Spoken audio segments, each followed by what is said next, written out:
Is this the end of the Travis Hunter and Shedeur Sanders era up in Boulder? That plus Jamal Murray, he went full on pot calling the kettle black the other night. How does he respond after those post-game comments? We'll answer both of those questions right now.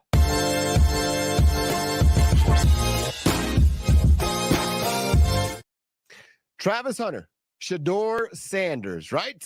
They have been great Buffaloes in the 2 years that they have been Buffaloes. Travis Hunter arguably is the greatest Buff of all time, the way that he can play on both sides of the ball. But the conversation this week has been about their future, or really lack thereof, when it comes to the black and gold. They have a game coming up on Friday. Early, right? Black Friday. Make your plans. It's going to be a 10 a.m. kickoff up in Boulder. That could be their last game. So they could still get to the Big 12 championship game. It's highly unlikely. You need 2 of the 3 schools in BYU, Arizona State, and Iowa State to lose.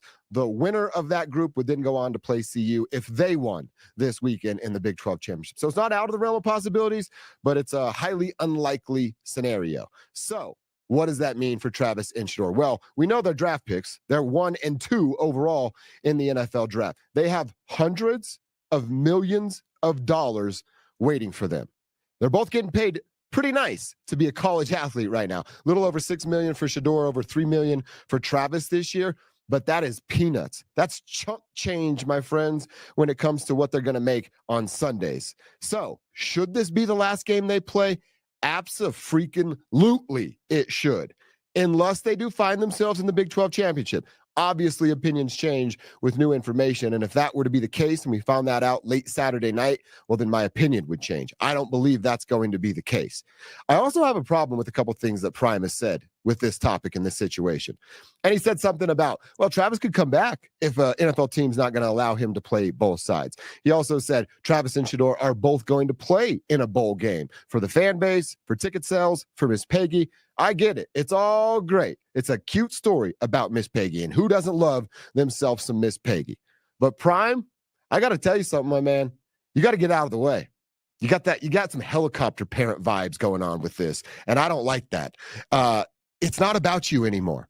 On Friday at 1:30, I got to give a shout out to my man Cecil Lammy. He said this on the radio show that him and I do every day on Denver Sports 104.3 The Fan. Friday afternoon, they're no longer Buffalo players.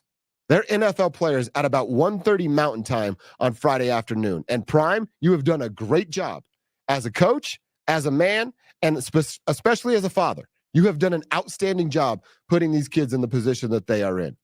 But you asking them, or dare I even say, put pressure on them to play in a bowl game, that's selfish, my man. It's not about you anymore.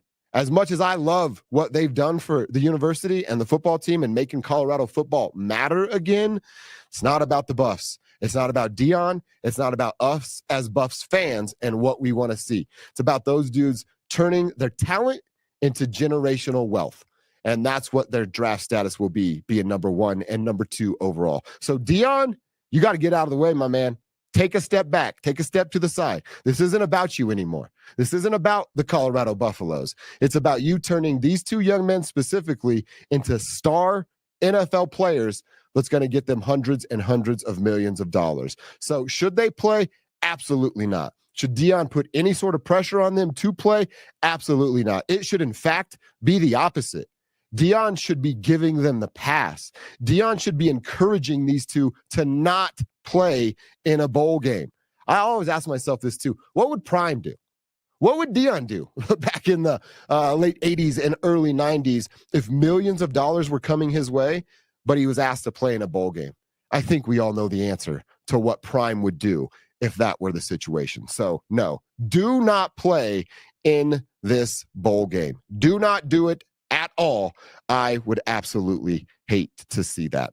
Something else I wanted to touch on real quick with the Buffaloes is Deion and his feelings about the Jim Thorpe Award. Travis didn't get onto the finalist list. He's the favorite and obviously a finalist for the Heisman Trophy. The Jim Thorpe Award, I get it. When you're a DB, when you're plugged in deep the way they're plugged into college football, it means a lot. But when you ask a college football fan, in fact, do it over the weekend. You're going to be sitting at Thanksgiving dinner, right, with your family. Ask anybody if they know what the Jim Thorpe Award is. The answer is no, they don't. But they know what the Heisman is.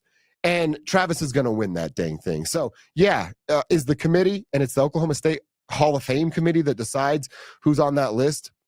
If they got it wrong, whatever. They got it wrong. It's the Jim Thorpe Award. Let's not act like it's the end-all, be-all, or it's the Heisman Trophy. He's going to win the Heisman. And that trumps what the Jim Thorpe Award is. Are they foolish? Does it make them look silly for not having him on the list? Yeah, absolutely. But it's not the end of the world. He's going to win the freaking Heisman. Everything's okay, Prime. And if you really are going to give him the trophy, because Deion won one back in '89, there's a fun YouTube video for them, right? Just the handoff. He comes in and steals his shoes all the time. So why not come in and steal the trophy that's been collecting dust for 35 years that Deion has had? So it's all good. I'm not mad about the Jim Thorpe Award. He's going to New York City. He's bringing the Heisman to Colorado. I'm going to feel pretty dang good about that. So Buffalo fans, you should feel the same way I feel. It's not about y'all anymore. It's not about me and what I want to see. And it's dang sure not about Prime and his bowl record. It's about those guys being NFL players Friday afternoon at 1:30 and doing anything and everything that they can to make themselves the best NFL prospect that they can. Playing in a bowl game that means nothing, even though Miss Peggy would love it, that's not the route. And that's not what they're going to do. And that's not what they should do.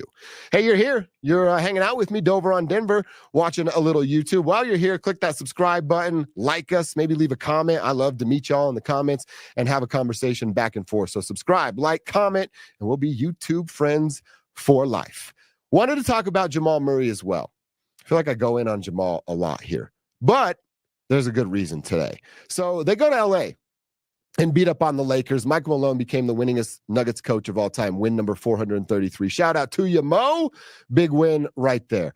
But what happened after the game and then the following game is what's become the story here. They go to LA and win, dominate. They beat the Lakers 13 out of the 14 last games. They own the Lakers right now. I don't care how good LeBron looks and Anthony Davis looks early on in the season. The Nuggets still own you fools. Then you get to Monday night.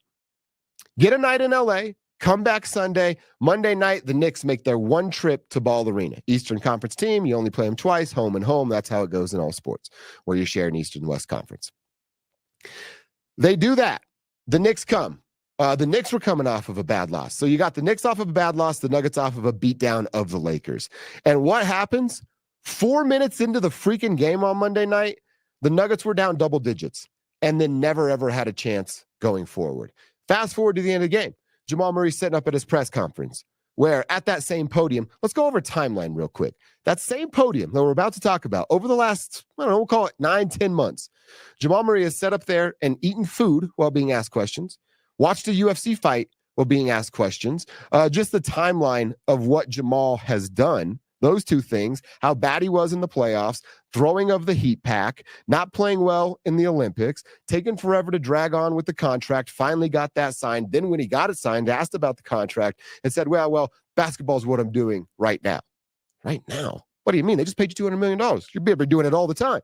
So then you go back to Monday night. He's sitting at that same podium where all of those things that I just went over had happened. And he talks about staying in LA. And guys having houses in LA.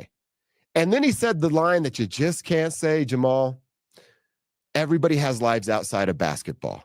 Are you freaking kidding me?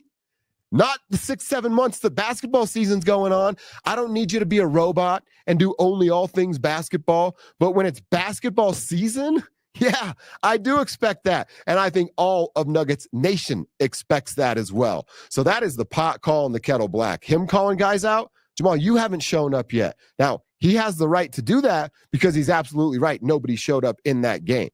But it's just ironic coming from a guy like Jamal Murray that has not shown up yet.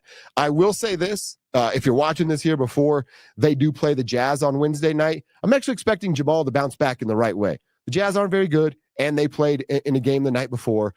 But you can't say those things and then show up flat or inefficient the way that Jamal has to start this season. I actually am going to give him the benefit of the doubt here that he shows up. But I start to wonder, Michael Malone, he took the night off to watch his daughter play volleyball.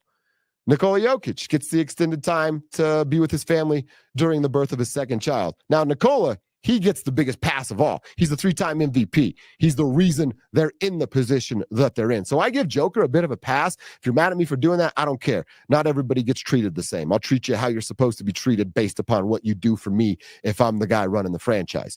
So Nicole gets a little bit of a pass. But I just wonder what it's been. Michael Malone leaves for the volleyball game. Jamal Murray leaves for a UFC fight. They stay in LA. I'm sensing and hearing a lot of slippage happening with the Denver Nuggets. And we're too early in an NBA season. We are too early in an NBA championship window for slippage to be something that the media and the fan base has to worry about. So Jamal, y'all better respond the right way starting in Utah tonight. Buffs, Nuggets, love chatting with you, having a little fun. A little Thanksgiving note on the way out. You want to know what's overrated on Thanksgiving? Turkey. Turkey's terrible. I'm not eating it. You can do what you want to do, but let me give you this piece of advice. Whatever your family meal is, like your family recipe that you love, we have Aunt Linda tacos. Shout out to you, Aunt Linda. She lives in Wichita, Kansas, and she makes the best dang tacos you'll ever eat. We're ditching the turkey. We're going full Aunt Linda tacos. That's my Thanksgiving Day advice. You don't have to do what tradition tells you to do. Do what you love. Crush some tacos. Eat a deep dish pizza. With some manicotti if you got the Italian vibes rolling on. You don't have to do turkey because they tell you to do it. So that's it for me. Happy Thanksgiving to y'all. This has been Dover on Denver, and now I'm done.